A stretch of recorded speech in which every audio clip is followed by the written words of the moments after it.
the water's fine, homie, jump into the deep end. Sow it, you will reap it. We talking how to start it, how to grow it, how to keep it. Take a deep breath.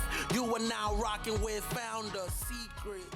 Alan Lin, welcome to Founder Secrets. Thank you, Taylor. Glad to be here. So you're launching a new business, just launched last Monday. We'll get into it in the food space. You lived in China for a while, so it's gonna be a great pod. But before we get started, we'll dive into our icebreaker. Icebreaker for this week is very on theme. What's your perfect salad? Flavio, I believe you have an answer to this, so maybe you could start with what? I just ordered it literally right before the pod. Well, look, there's been many iterations of this, and I've gone through longevity, circuit, and I've made it out of there alive. And now I think I'm spinach, quinoa, salmon, tomatoes, spicy broccoli, and apples. That was a big change for me. Those are sweet. You're not allowed to have apples. And the best part is Sweetgreen now has olive oil only. They don't use any of the bad oils, and just use, I think that's, this is the reason why Americans are more overweight than other countries. Let me tell you right here. This is the secret. Dressing. Oh, I don't think that's the reason, but go ahead. In Europe, they haven't invented all these dressings that are somehow marketed as French, whatever. It's actually just sugar. In Europe, they just have vinegar and olive oil. The French don't have French dressing.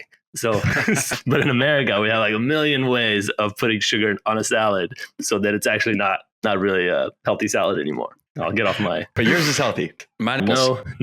Hey, you got to live a little. That's right. All right, I'll go. So I think that the perfect salad is from Goop, which I think is owned by Gwyneth Paltrow. Sunscreen? Oh no, right. It's called Goop Kitchen, Goop, and it's awesome. So they have this, I would eat it every day for lunch. They have a Caesar salad. You can order it on, So their whole thing is fast food, healthy fast food, that are healthy delivery food. So that was their pitch. It is so good. So you get it with the pulled chicken. It's Caesar salad. It's it's got a healthy salad dressing. It's all the things you both would love. And it's reasonably priced. You can get it delivered for $20, $22, something like that. It's on Uber Eats and all those things. I think it's just in Southern California, but it's super good. And their other foods are great too. And they're just all supposed to be really healthy, fresh ingredients. Tastes really green. It's just super good. So that would be mine. The Goop Caesar salad. I think it's called Little Jim Caesar. Alan, what's your perfect salad? Yeah, the website don't even, man. This Goop Kitchen thing is don't even. No. Here, I can't even order anything. GoopKitchen.com. Well, it's not allowed outside California. It just. Oh, gee, thanks for the recommendation. You'd love it. Yeah. You gotta visit. Yeah, I would say there's two iterations for what would be my perfect salad, or two definitions of it, right? One definition would be the salad that you could have every day, consistency, right? Compliance, basically. And to me, that salad would be a really simple salad, and it would be just chicken, romaine lettuce, and salsa. Why is because, just like Flavio was saying, a lot of the calories that come from salad is from the dressing, right? And so salsa is actually just a lower calorie alternative and a way to make your salad taste great, add a lot of flavor to it, but without the calories. So that would be the kind of thing that I could have every day and still kind of have that that energy balance. And the second one would be just the one that you just would love to eat every day, wouldn't get sick of. To me, that's a Caesar salad. Kind of like you, Taylor, but a Caesar salad it's kind of the perfect salad, right? It has the umami from the anchovies and the Parmesan. It has the crunch, right? It's kind of got everything that you would ever want in a salad. So yeah, that would be my two versions of the perfect salad. You did not include your own product. Yeah. This is kind of a layup. This is kind of a layup. This is designed for. Well, that's a good point. Yeah. I mean, I'm trying to be honest, right? I think the thing about liquid salad is I think that I don't really think of it as a salad. I think of it as more of a sweet snack. And what we've found is that everyone uses it a little bit differently, right? Which is really interesting, especially when you're starting a consumer brand. The most fun part is gathering insights about how people actually use it. And then even more interestingly, when people use it, right? That's really what, gives you a lot of insight into the use cases and maybe the downside to the product. But yeah, what we've found is that a lot of people actually use it as a meal supplement to lose weight. For me in particular, I'm not really looking to lose weight. So I use it more as I use it more as a snack, right? So like after a meal, I want something sweet, but instead of having a cookie or, even a banana, right? I'll have this, and it's lower calorie, lower in sugar, and higher in nutrient density. So let's kind of start with where you are today, and then we'll kind of back up. But what is Liquid Salad? Like what is the product? Why'd you decide to launch it? What is it? Yeah, I think there's one right behind me right there. There you go. Let me grab it. Yeah, so Liquid Salad is what you see here, right? I'll give you a close up, a nice slow-mo pan shot. There you go. Oh, nice. So technically, we are calling it an all-in-one daily fruit and veggie prebiotic boost, which is a bit of a mouthful. And what the stupid simple explanation I give people is basically it's greens powder, but instant, right? It's greens powder, but made with real vegetables and fruits, because everyone knows about greens powder now, and everyone, it's like athletic greens in pouch form. In pouch form, but then made with real vegetables and fruits, right? Because athletic greens or Bloom or all these greens powders is really just pure, dehydrated vegetable powder. Whereas our product is made with real, cucumber, kale, apple, celery, etc. In addition to some of these, superfood and vegetable fruit powders. How do you sweeten it? So it's sweetened naturally. If you look at the ingredients, right, the ingredients up here, it's a really clean, really simple product. So there's apple in there to give it that kind of natural sweetness. And then we up the sweetness even more by adding a little bit of stevia. Gotcha. Big stevia fan over here. I was at this supplemental workshop where they were trying to badmouth stevia. I'm like, dude, come on now. What's stevia? What's the research on stevia? Or maybe you can share what is your view of artificial sweeteners? Because it seems like I thought they were all cool, and now it seems people are turning against artificial sweeteners. Yeah, I think the pendulum goes back and forth on artificial sweeteners, and some of them are a little bit more vilified than others. In general, most artificial sweeteners, when they say, they can cause cancer, if you look at the clinical doses that are administered to the animals or the mice, in those studies that it may cause cancer is so much. Like us as humans, we wouldn't be able to eat, pounds of aspartame or Splenda or anything, right? In a normal day. So it's a lot of that is the evidence is okay, but it's not incredibly compelling. Now with stevia and monk fruit, those are probably two of the most, those are probably the least offensive of the artificial sweeteners. I would say with stevia, there is some evidence suggesting that it may affect the gut microbiome if taken in too large of quantities. But once again, I don't think that most of us are mainlining stevia during the day, right? It's probably a little bit in your drink, a little bit in your prebiotic soda, that is fine. Doing lines of stevia, so stevia. And stevia is really sweet, so it's really hard to find people that are really taking grams of stevia a day, multiple grams of stevia a day. So to me, it's fine, right? Yeah, makes sense. So walk us through, because you were living in China for a while, that you were kind of inspired, I think, by what's going on there.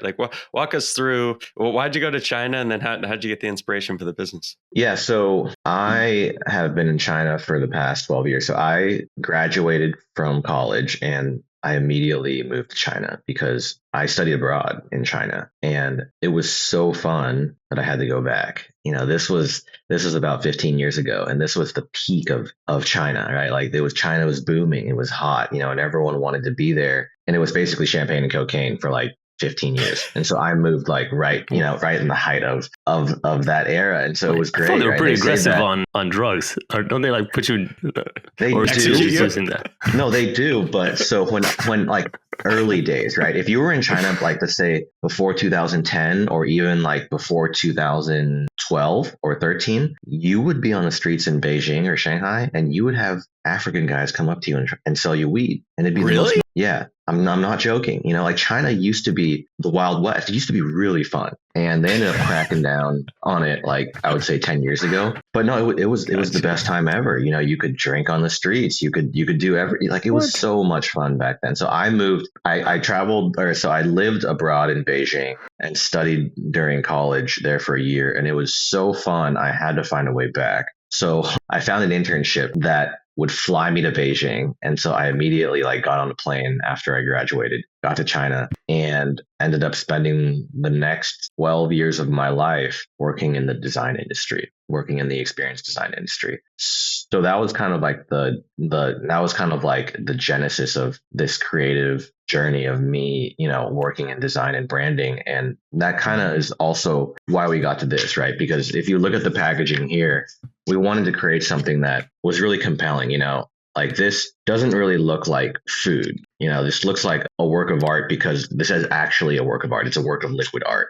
And we spent a ton of time designing the packaging such that it would feel beautiful and it would inspire you, right? We have this thesis, and it's kind of crazy, but we have this thesis that the health food industry has tried for the last 50 years to convince you to eat healthy because of calories and carbs and micronutrients and vitamins, right? And it hasn't really worked that well so far. And so we think actually there's a better way. We think that actually if we can inspire you to eat healthy, right, that could be more powerful. If we could create a food product or a health food product that was so beautiful, right, that it told the world something about you, that it made you feel something, that when you went to lunch and you took this out of your purse and started to drink it or put it on the table, everyone would look over and be like, what is that? That's so cool. We wanted to create something that inspires you to be healthy. And so that's what we're really trying to do right now. So if you go to, if you look at our socials and you look at our communications, we're trying to market the brand more like a fashion brand, if that makes sense, instead of a food brand. We think that if we're selling food, then we've failed. And by the way, do you speak Chinese? I do speak Chinese. That was because we had another guest that moved to China without speaking Chinese. It's like a very different experience. And so you at some point decided to leave the firm you're working for, and did you start a company in China? Yeah, so I actually started a design company with a couple other friends about a year ago, and we do experience design. So I guess I kind of skipped that part, which was I spent the last 12 years of my life doing something called experience design. What is experience design? Experience design UX, essentially, or not UX? No, it's not UX. So experience design essentially, like the way I explain this is, imagine you walk into an Apple store, right? The experience of the Apple store isn't just the architecture that you see on the outside. It's not just the interiors. It's not just the communications that you see on the wall. It's all of that like put together, right? So when you experience an Apple store, you don't go to the Apple store and you're like, oh man, the architecture was amazing. Most of the time, when you go to an Apple store, you'll say, wow, the experience was incredible, and the experience is all of these things being experienced in parallel, right? The way the staff interact with you, what they say, the music, right? And so what we did was we could create entire turnkey experiences from the environments to the communications to the behavior of the staff. We could design all of that in-house in a single studio and then deliver a turnkey solution to the client. Because what we found is the reason why the Apple experience is so incredible is because it's a holistic experience, right? They've thought about it holistically from the environments to the communications to the service of the staff. Whereas a lot of brands, what you'll find is if they want to open a retail store, they'll hire a design firm to do the interiors. They'll hire someone to do the graphics on the wall, and then the digital in the space. And what happens is once you walk into the store, you'll kind of feel like there's a lot of different perspectives on the brand. Like every design company kind of has a different understanding of the brand, and it doesn't feel like a single idea. Whereas like the Apple store, it feels like a single idea, right? And so that was what we did basically, was we could design these holistic experiences. In person, like you worked with retail stores or retail kind of experiences. Is that right? Yeah. So for example, in China, we did all of the showrooms for Lincoln. We did the showrooms for Ford. The car? Yeah, the car. Oh, speaking of which, dude, what do you think of BYD? So like my YouTube's blowing up about how amazing. Yeah. It's like every other video on YouTube. And I watched it. I'm like, wow, this is like an incredible car. It almost seems like it's not real. I want one. Yeah. Did you design that? Have you ever been inside a car, a BYD car? No. I haven't seen them. Have them in the US? Wow. Are they here? No, they're not.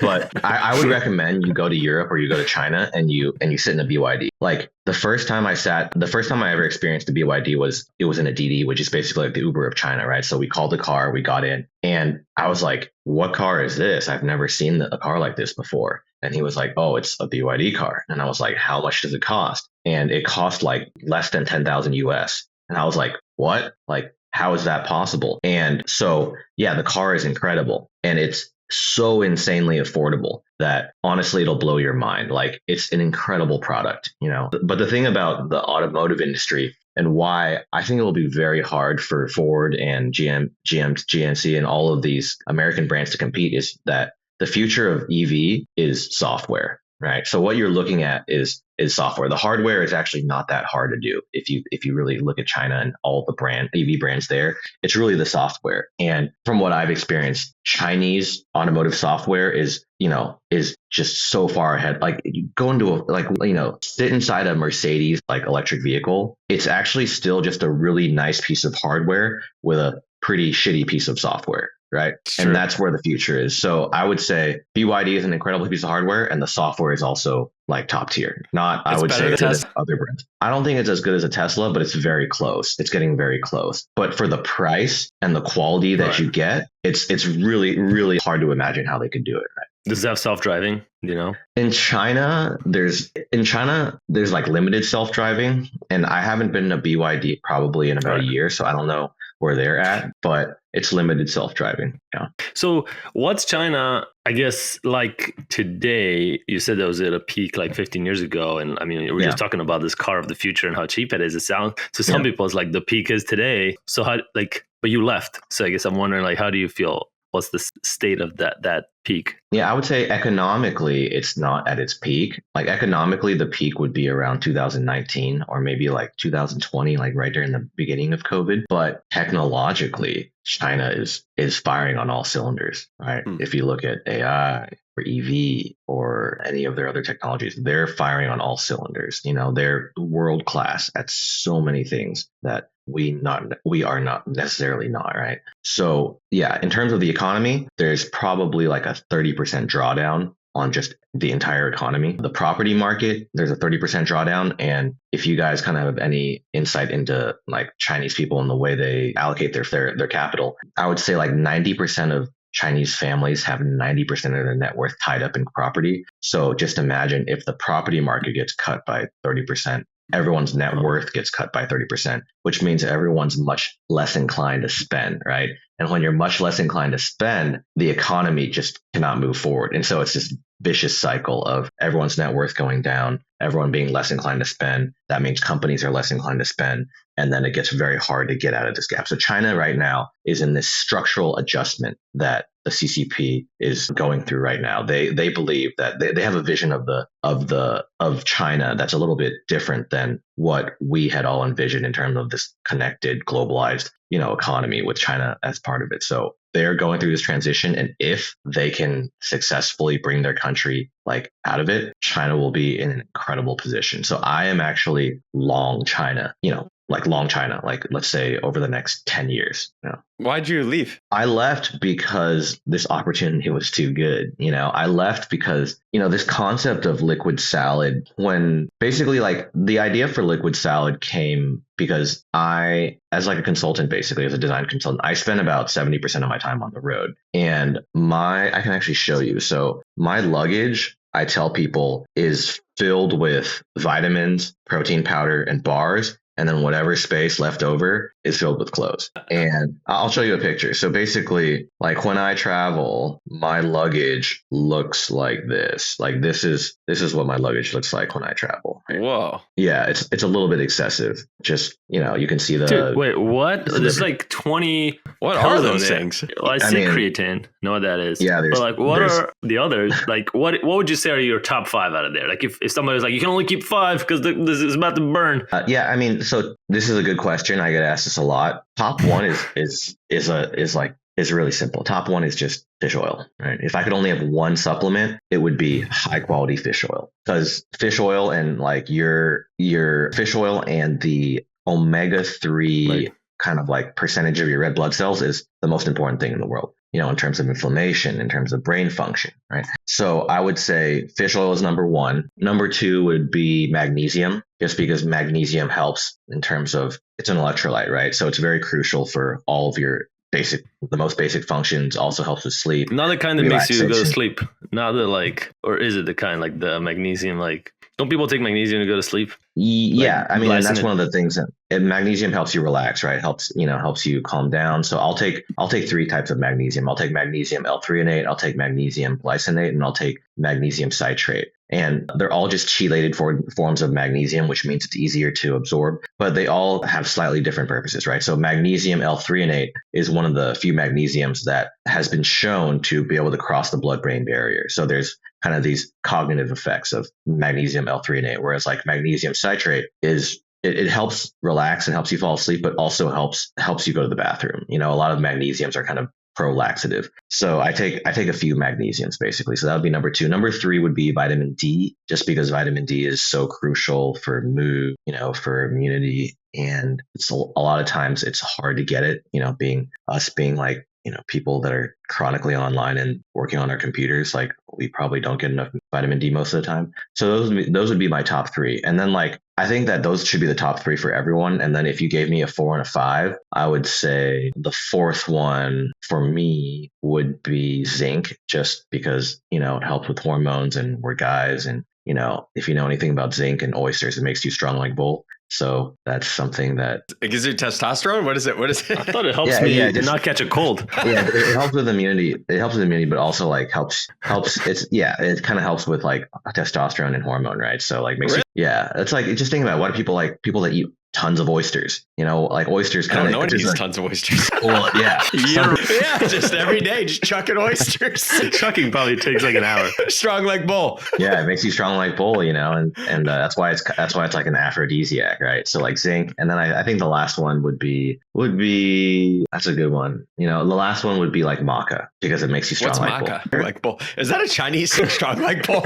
No, I mean I don't know. Maybe I think it's English saying, no? I mean, bulls are strong. Yeah, strong. Well, basically, yeah, it probably is like a broken Chinese translation, but yeah, like maca powder, it has been shown to increase libido basically, and it's basically maca is just a root, right? It's a root that's grown in the Peruvian Andes, and when you dry it and crush it up and turn it into powder, it kind of has like a caramely taste to it. So if you go to Erewhon, right, they'll put maca in like all of their smoothies, basically. I've had tea. Peru has like maca leaves tea. Yeah, right. And it supposedly increases libido, and I have found that it does significantly. Strong like bull. Okay, so this opportunity came about that was like too good to pass because you're so into. But like, why can't this product also work in China or Asia? I guess why did you have to move to the US to pursue your passion for creating this new food? Yeah, so we identified this opportunity with the pouch as this form factor, right? So like in Asia, and why the genesis came from Asia is if you go to Japan or Korea or China, like this is one of the biggest brands in Japan, you'll find that they put everything in pouches, right? This is like basically B vitamins and a ton of 12 different vitamins in a pouch. And like 7-Eleven is just filled with these things, and you just buy them and they're cheap and you drink them and then you're on your way, right? And I think it's because in Asia, because it's so urban, people are very they're just really short on time, right? So they need really convenient solutions in terms of nutrition or just food. And what we found is that in America, this is kind of a white space. So if you look at the pouch category in America, it's really limited to either baby food or apple puree for kids, right? And so last I year have a they bunch started of these right now. Like I have a bunch of pouches in my closet right now, and use them all the time. You've got kids. And my question would be, no, they're great. Although I've never actually had them myself. I open them all the time. A couple of questions. First, I have friends that also use pouches, and they're like anti-pouch brands because of recyclability. So they have custom made pouches that they fill with stuff and then wash them so that they don't throw away. Because apparently, again, I don't do this, but I've been told that they're bad for whatever the environment. Or I guess they can't recycle. Seals. Is that true for the seal?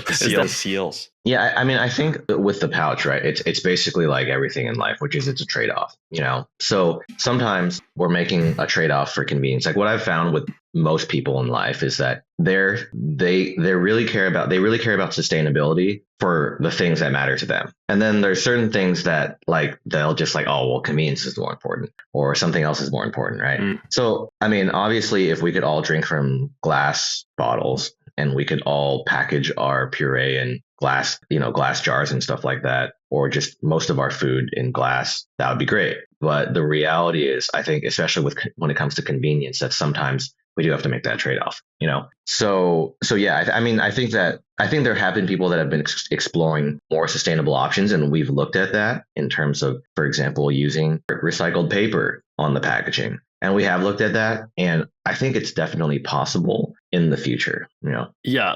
The other thing, sorry, I don't want to just about all my pouch experience, but the other thing is like these things apparently go bad immediately after you open them. Some of us have to keep track of like how long I can keep them open and I have to put them in the fridge. Is that the case with yours? I guess if I open one of these, how long can I still consume it before it goes bad? Yeah, in general, the reason why they're kind of like pouches and they're small is they're in general made for like, on the go, you have it and then you're done, and then you're on you go on with your day, right? But you can keep these pouches for, like, we suggest for a day after you open it if you don't want to finish it. But I've had these things in the fridge for like 3, 4, 5 days, and it's fine.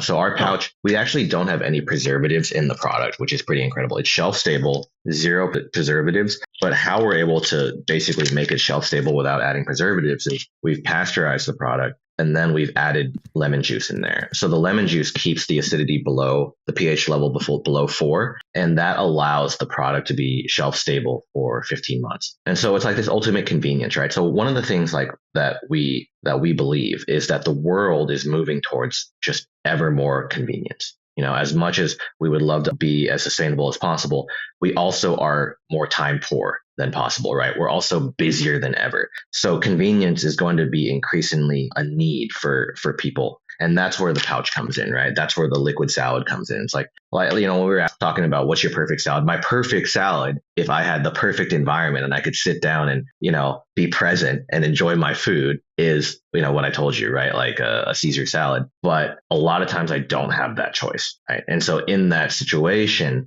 then this is the next best thing. And why do we believe that is, I had lunch and got a salad the day before, and I made this post on LinkedIn where it's like, I went and bought a simple salad. That's what it was called at this place. And the simple salad had no meat, it had avocados, and it had a lot of vegetables, and it was $19.95 or something like that. It was like I will always remember that for the rest of my life, right? It was like a $20 salad, no meat. And I was like, that's insane. And it wasn't actually that nutrient dense because it was just a lot of lettuce and tomatoes for the most part, and that's where we actually see the pouch being really compelling for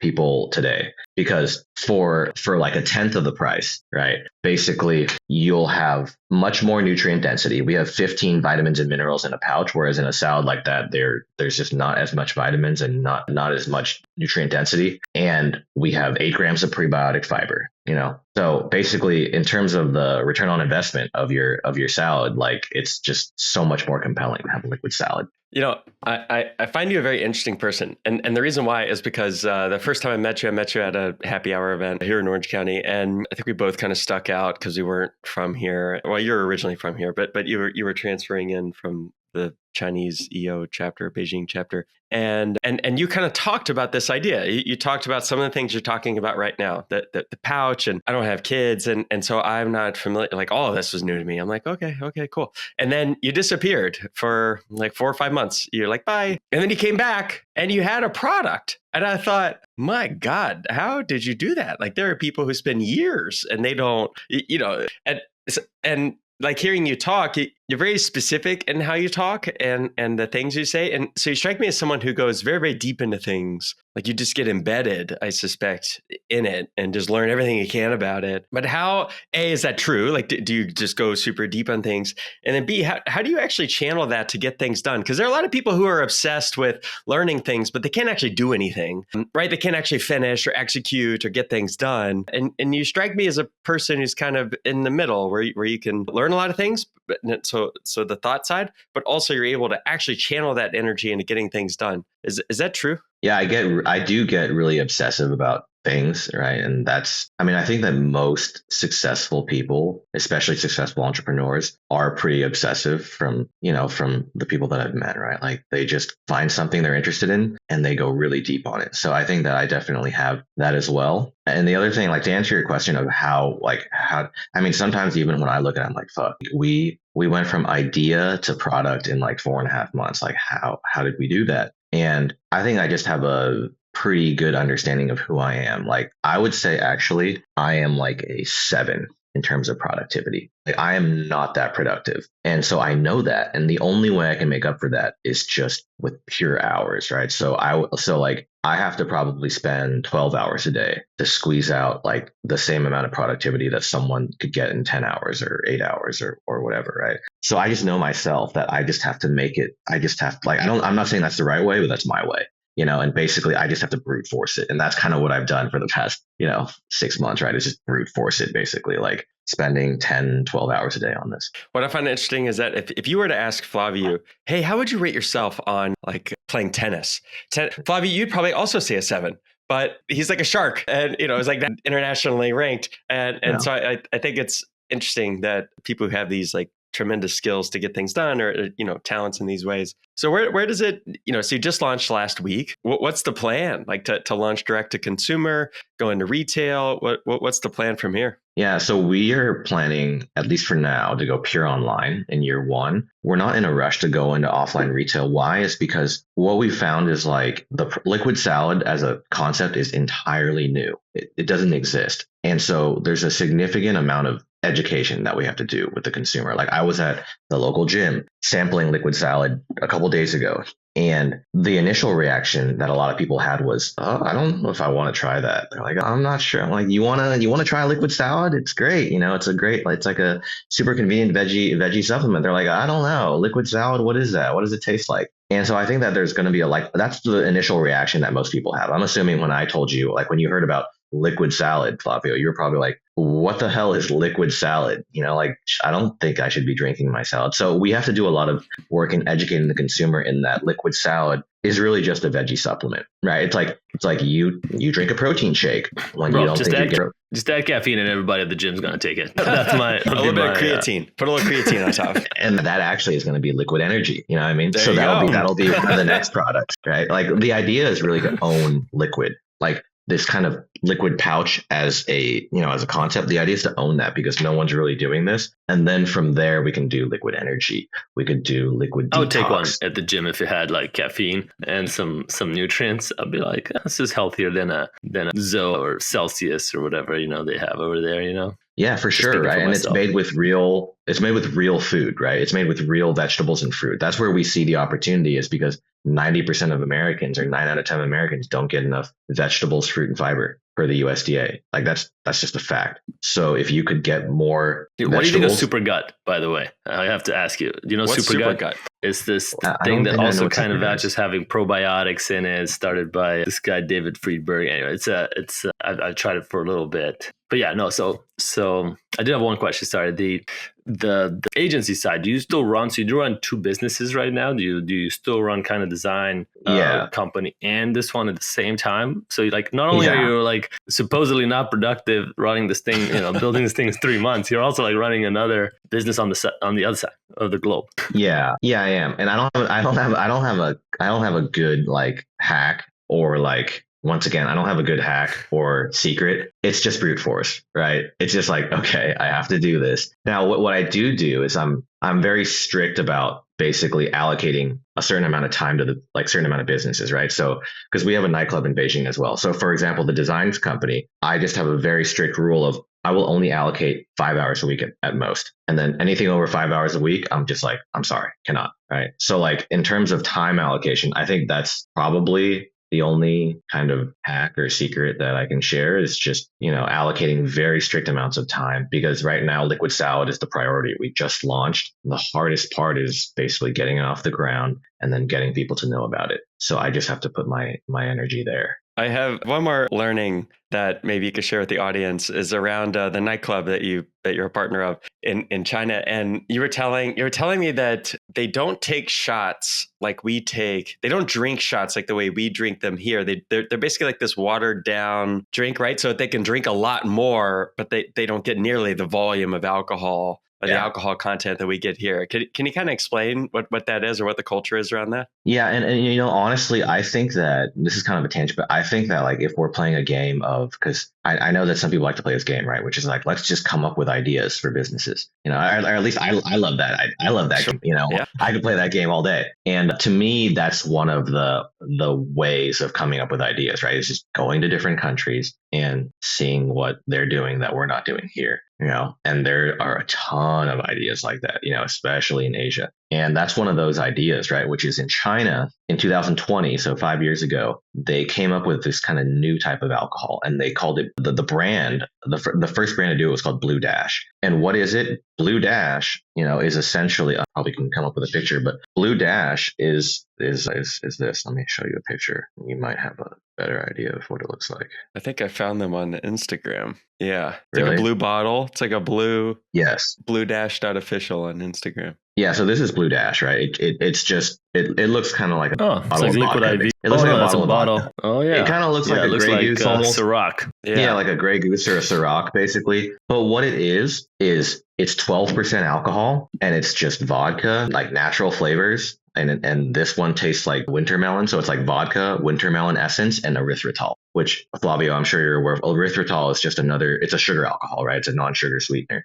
So it's just that. It's 12%, and it tastes it tastes amazing. It tastes like dessert. And, What's and you water? can drink it all night. What's winter? Is that a fruit? Winter melon, or like cantaloupe, right? It kind of tastes like light. It tastes like light winter. It tastes like light cantaloupe flavored vodka, but it's only 12%. So you could just sip that all night. And what happened was they came up with this concept and started selling it in the clubs at first. And then basically everyone just wanted to start drinking in the clubs because you could just drink all night. This stuff is 12%. And so what happens is they'll just pour rows of shots and you'll just drink this all night. You won't get fucked up. You could probably drink like 30, 40 shots of this all night. You won't really feel a thing. And it's great, right? Because, we've all had that night where like, oh, somehow we end up taking like 5 shots in like 30 minutes or like 45 minutes, and you're hammered an hour into the night. You're hammered at like 10 p.m. Like, fuck, what am I going to do? That's like not that great, actually, right? So Blue Dash to me is incredible because you can drink all night. In China, they party like 6 in the morning, 7 in the morning, right? So you can drink from 11 p.m. to 6 a.m. and be fine all night. The only problem is you'll end up shitting yourself all morning or the next day because erythritol, if you drink too much like sugar alcohol, right, you kind of end up having diarrhea. So the only problem is like you don't get fat, but you get diarrhea the next day. Erythritol is the one that people kind of look down on, I think, right? Some people do, yeah. Like Lecanto, if you're familiar with Lecanto in America, they sell it at all the grocery stores. Like that's what Lecanto is basically. It's erythritol. But like getting back to what I was saying is like I think that's an incredible business idea in America. I actually think that there's a market for in America or something like it, like the idea of, or something like it. It's not a beer, it's not a cider, it's none of those things. Kind of like a middle ground between a hard spirit and I guess I don't understand. Like if I drink alcohol, it's with the explicit intent of getting drunk, like not looking for drinking alcohol not to get drunk. Or if I'm not looking to get drunk, then I just don't drink alcohol. This happened like there's a wine that launched. We had a party in my office where this wine launched that's like half the alcohol content of regular wine. Everybody was like, this makes no sense. Like if I want wine, I want like the full wine experience. Or if I don't drink wine, I want like the non-alcoholic experience. Why would you ever do halfway? And so I'm wondering, it seems very different from what you're saying, which is people are like, oh, let's just like sip a little bit here and there. It's just not been, I guess, my experience in a club. So your experience is a very millennial experience, right? Because if you look at alcohol consumption for Gen Z, it's literally dropped off a cliff in America. So you're like that. That's why the non-alcoholic category in America has been growing like crazy, right? You walk into any natural food grocer, half of the beverages in the spirits area is like non-alcoholic beverage. So like your experience is very millennial, but actually Gen Z and Gen Alpha eventually don't want to drink. You're saying Gen Z, well, if they don't want alcohol, why would they take something that just has a little bit of alcohol? You're saying they want to have a little bit of fun, but not like too much. Is that micro fun? Yeah, I mean, yeah, I think in America it's a little. I think Gen Z in America is a little bit more black and white, which is like they just don't want to drink. But in China, because in China, like millennials and people older than us, they get hammered, right? We get hammered, and that's the goal. Is like we want to get. That's what I thought it was. Like doing business in China, I thought it was like chugging 3 glasses of vodka, and they're like, okay, now we have a deal. Yeah, that's like the culture of like us and the generation above us. But even in China now, they're not. So non-alc is not a thing in China, and instead they're just like, they're just like, we just don't want to get as drunk. We want to be tipsy, but we won't. And honestly, I think that Gen Z is just smarter than us, right? Because like being hammered is fine, but like I don't need to get hammered all the time, like kind of just being a little bit tipsy and feeling great in the morning is actually really cool. And so I actually think that Gen Z is onto something. They probably are a little bit smarter than us, but I do think that there's an opportunity there for lighter kind of spirits for Gen Z, right? Taste delicious, still social. They can still go to the club and have a lot of fun, but not, get hammered off of Grey Goose, right? And it's cheaper. Boom. What a great place. So as we start to wrap here, we'll end with a life hack. And so it can be an app. It could be something new that you're doing in your life. Flavio, do you have a life hack to start us off with? Yeah, my life hack is around hiring effective salespeople. Have you guys heard of Cutco? The knives? Yeah. Cutco people? Alan? So actually, it's a brand of knives, as Taylor mentioned, and they sell door to door. So they hire these like young salespeople right out of college, can't find a job, and they go door to door, and it's like the hardest possible sales training to make it. And like it's very, very hard. So if you survive in that, you must like really be comfortable with rejection. And so my hack is to hire those people that have made it and take them from selling a very hard product door to door to selling a much easier software product at a conference. So it's like using their in-person sales skills, but in a much like easier, like less pressure environment where they will definitely succeed, as opposed to me doing all the training for these people. Cutco already did it and they got some benefit from selling some knives. But now I can capitalize on that, and these people get a much better job that they are happier with. So that's how do you find Cutco people? You just go on LinkedIn and you see. So if you look at Cutco and who works for Cutco, because they hire so many salespeople, and a lot of them do it part time, and a lot of them do it for like years and years. There's like thousands, tens of thousands of people on LinkedIn that either used to or currently work for Cutco. So that's my hack. All right. Well, like I always can't pass up an opportunity to talk about myself, but I mean, I did door-to-door sales. I sold encyclopedias and educational materials my first year in college. Yeah. So like I totally can resonate with you, Flavio, in that door-to-door salespeople are the fucking best. Like the skills I learned selling encyclopedias door-to-door in Philadelphia in the summer are like I think they're a huge part of my success today. Door-to-door sales. Yeah. You sold encyclopedias. I mean, what year was this? Yeah, what year was this? That wasn't that long ago. This was in 2008, and that's a huge story in and of itself. Like if we had the time, maybe on another podcast, but like this company sold encyclopedias. They were based in Nashville, Tennessee, and they did the craziest things. Like they would send kids all over the US to sell encyclopedias. But the craziest thing they would do is when you got to like the city. So we were like from California and they sent us to Philadelphia to sell books. They were like, all right, so now that you're here, your first assignment is to knock on doors and ask people if they'll let you live with them. And that's going to be the best training for learning how to sell door to door. And so we didn't have hotels all summer. Basically, they made us go door to door and ask people if we could either live in their basement or an extra room for free, or if we could pay them to live in their basement or an extra room because it was much cheaper than a hotel. It was like the most insane thing I've ever experienced. So did you live with somebody? How old were you? I was 18. And at the time, because when you're 18, you're like, oh, okay, sure. You don't have the awareness to be like, oh, this is really weird and probably like very problematic. So how many houses did you have to go before somebody would let you stay with them? So, yeah, I mean, like it was like just throwing you into the fire. Like we knocked on doors for 2 whole days, 8 hours a day, and no one would bite, right? They're like, no, I wouldn't. No, I don't have fucking a room for you to stay. Right? Like that's weird. How old are you? And so like this was like a couple days, and we were like, you look super young. You probably looked like you were 14. Yeah, you had to look like a kid. Yeah, I mean, but we were in the Valley of Despair, and they're like, and it was Sunday, right? It was like the third day. They're like, all right, guys, listen, we've got an idea. Go to the local church, and they didn't say beg, but they're like ask, but it was basically like beg people. Because Christians are a little, they have, they feel like they want to do good in the world, like go to the local church and ask people if you can stay with them. And so that's what we did. We went to the local church and we kind of went up, and after the sermon or after the whatever, we begged everyone. And to our surprise, there was this man that said, you know what? I have a house. I have a huge empty basement. I live in Westchester, which if you're familiar with Philadelphia is a really nice area in Philadelphia. He's like, you guys can live here for the summer. I'm like, sure. And that was how it worked out for us. You lived in that basement? I lived in a huge, beautiful basement in Westchester, Philadelphia for 2 months. It was beautiful. Yeah. How many encyclopedias did you sell?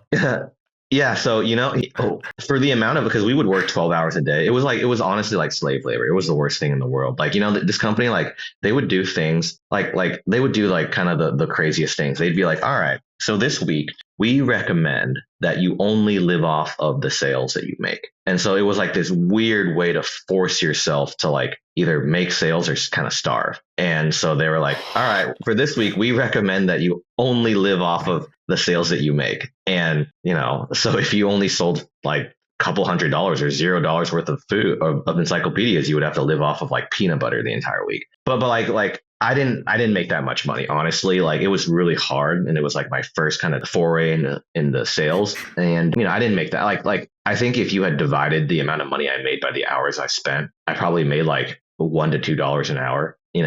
But it was a great experience. Like, how do you sell encyclopedia? Were you carrying them? Yeah, like, it was this crazy. One? No, you had so basically if you guys have ever done door-to-door or learned about door-to-door sales, there's a whole strategy behind selling door-to-door, but actually it is so it's so helpful for like real sales, which is, when you're doing door-to-door sales, the entire strategy revolves around being as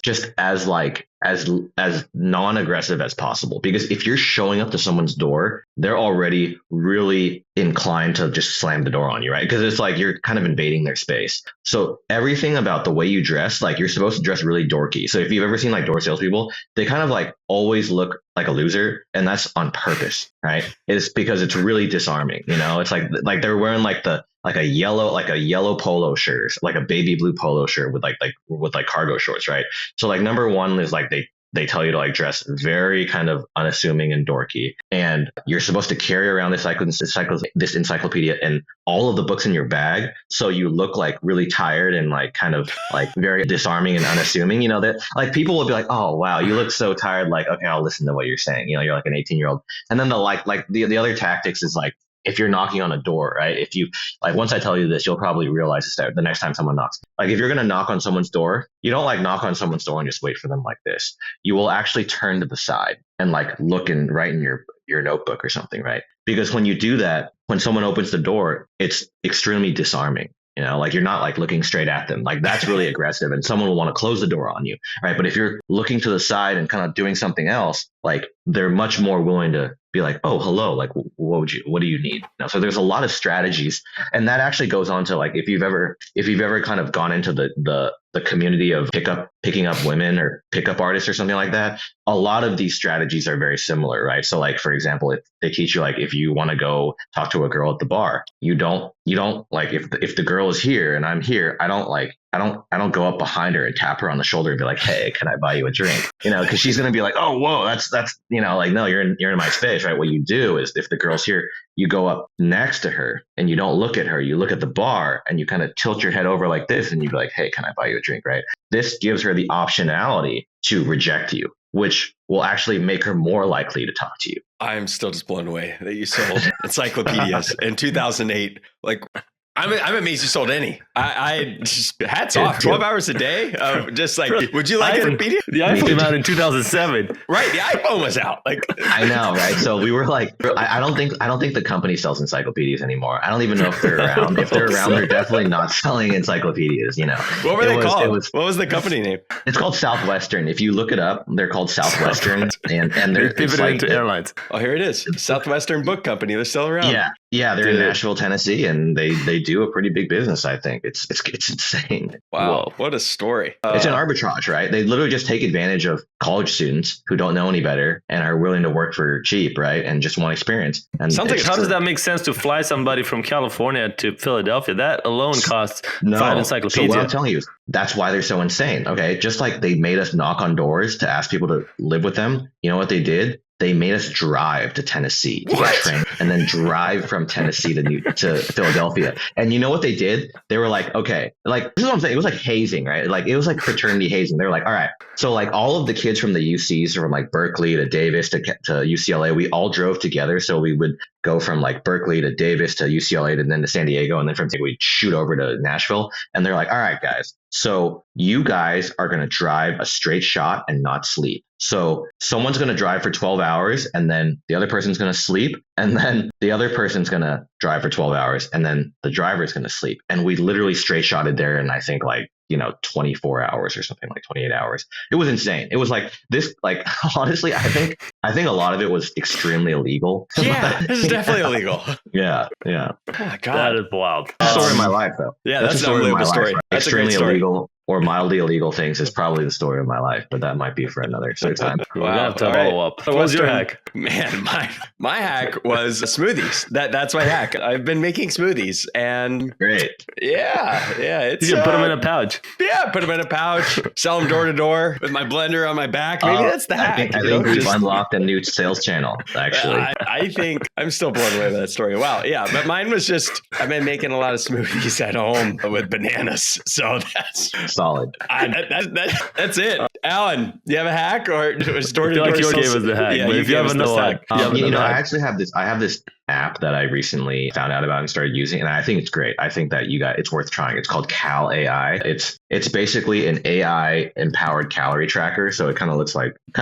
this. The guy was just on My First Million. Yeah, that's where I found out about it. And I actually like a kid. He's like an 18-year-old kid. Yeah. I listened to that podcast. I actually downloaded it and started using it. And honestly, it's incredible. You take a picture of your food and it instantly estimates the calories, the carbs, all the macros and micros. And it's great. Wow. Like it's honestly the future of calorie tracking. I think that everyone should be at least trying it. And they're making $1 million a month right now. They're doing. And honestly, I get, because once you start using it, I can totally see why, because there's so much utility. It's so useful. Wow. Wait, how's that? I guess I've always used these things once and then I was like, never again. You have to manually input it. So Cal AI it uses AI, and basically what you do, I'll show you, right? So if you see my phone here, all you need to do is take a picture of your food and it'll automatically with AI figure out, okay, what ingredients are in there. Because if you go out to eat, it's really hard to input, right? So with AI, it'll figure out, oh, there's gyro meat, this many servings, this many grams, there's rice, there's hummus, there's